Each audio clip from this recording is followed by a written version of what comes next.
भाजपा किसान मोर्चा मंडल डलहौजी की बैठक मंडल अध्यक्ष किशोरी लाल शर्मा की अध्यक्षता में संपन्न हुई। बैठक में बतौर मुख्य अतिथि प्रदेश अध्यक्ष डॉक्टर राकेश बाबली ने शिरकत की। बैठक में डलहौजी के लोकप्रिय नेता डीएस ठाकुर, उपाध्यक्ष व चंबा कांगड़ा संसदीय क्षेत्र किसान मोर्चा प्रभारी चमन डढवाल, मंडल अध्यक्ष विजय कुमार, जिला किसान मोर्चा अध्यक्ष बालम सिंह ठाकुर व अन्य पदाधिकारी व कार्यकर्ता उपस्थित रहे। इस दौरान उन्होंने कहा कि प्रधानमंत्री नरेंद्र मोदी जी द्वारा देश भर के किसानों को फसल बीमा योजना द्वारा बड़ी राहत व सौगात दी गई है। किसानों को 65 वर्ष बाद इस प्रकार की राहत केवल उनकी सरकार द्वारा दी गई है।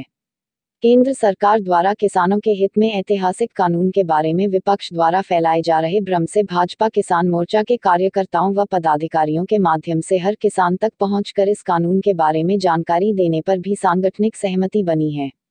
बैठक में 15 किसान प्रैरी बनाने का लक्ष्य रखा गया और इस लक्ष्य को अतिशीघ्र पूरा किया जाएगा।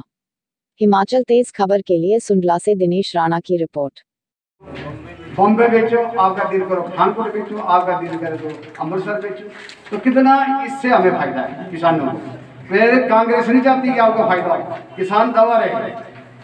तो भाइयों ऐसा है कि आप ये पंपलेट जो होंगे इनको अपने बांटना, लोगों को बिक्री करना। एक बार मुश्किलों से जो डरते हैं जलीले खार होते हैं, बदल दे वक्त की तकदीर वो खुददार होते हैं।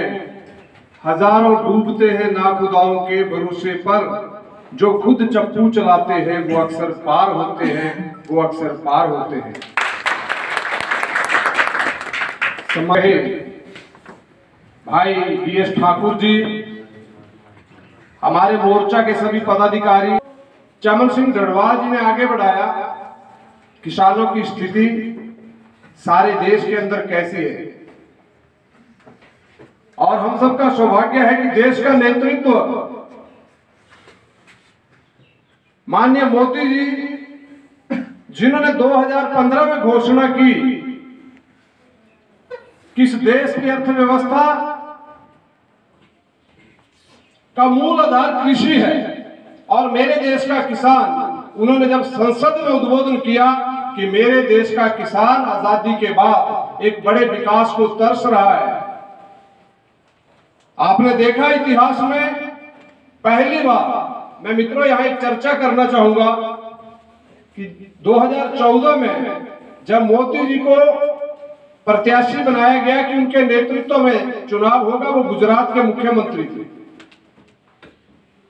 मुझे 3 बार गुजरात जाने का मौका मिला संगठन की योजना से, जब वो वहां के मुख्यमंत्री थे। वहां के किसान की दशा जब वो मुख्यमंत्री बने और 10 वर्षों के भीतर कितना बड़ा परिवर्तन किया, मैं बता सकता हूं कि वहां के गरीब किसान को बहुत सी योजनाएं ऐसी बनाई।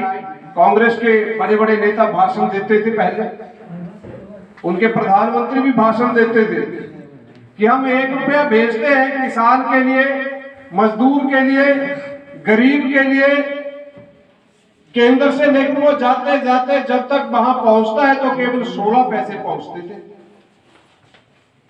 84 पैसे बीच में गड़बड़ हो जाते थे। ऐसा उनके प्रधानमंत्री और कांग्रेस के मुख्यमंत्री स्वीकार करते थे मंच से। मोदी जी ने गुजरात के अंदर कृषि के विकास के लिए ऐसी योजना बनाई। मैं खुद वहां पर गया, मेरे बहुत से दोस्त वहां पर विधायक हैं, मंत्री है सरकार में।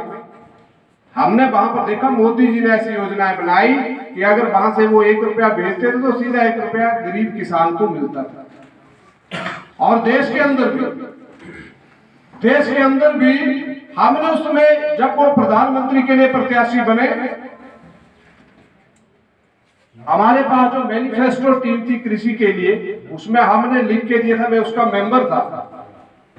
हमने कहा कि अगर हमारी सरकार बनती है तो इस तरह की कोई योजना होनी चाहिए कि अगर केंद्र से 1 रुपया भेजते हैं तो जो हमारे चाहे हिमाचल प्रदेश के कॉर्नर में है, जम्मू कश्मीर के कॉर्नर में है, उत्तराखंड के कॉर्नर में है, चाहे नॉर्थ ईस्ट में मणिपुर में बैठा एक गरीब व्यक्ति है, अगर हम 1 रुपया भेजें तो उसको 1 रुपया मिलना चाहिए। और हमारे लिए बड़ी सुखद बात है, हम अभी पिछले महीने भी दिल्ली में एक बैठक थी हमारी केंद्रीय कार्यालय में,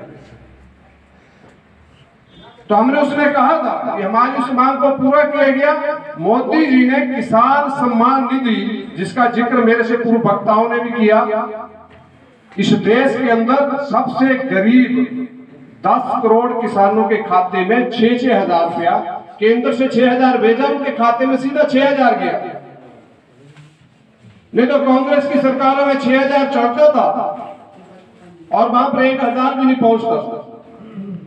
मित्रों, एक बड़ा परिवर्तन मोदी जी ने देश के गरीब किसानों के विकास के लिए किया है। और हिमाचल प्रदेश में हमने जब से दायित्व शीर्ष नेतृत्व ने दिया, हम माननीय मुख्यमंत्री जी के साथ बैठे और हमने जो हिमाचल प्रदेश के बागबानों ने, किसानों ने जिला जिला से एक आवाज उठाई थी कि वहां के मंडियों के विकास के लिए पैसा चाहिए। मैंने सारे जिला अध्यक्षों से बातचीत करके हमने मुख्यमंत्री जी को ज्ञापन सौंपा था 3 महीने पहले। और मैं इस मंच से बताना चाहता हूं कि मुख्यमंत्री ने पिछले महीने जो हमारी मांगे थी, सारी मांगे पूरी करके 197 करोड़ की योजना हिमाचल प्रदेश के कृषि के विकास के लिए शुरू की।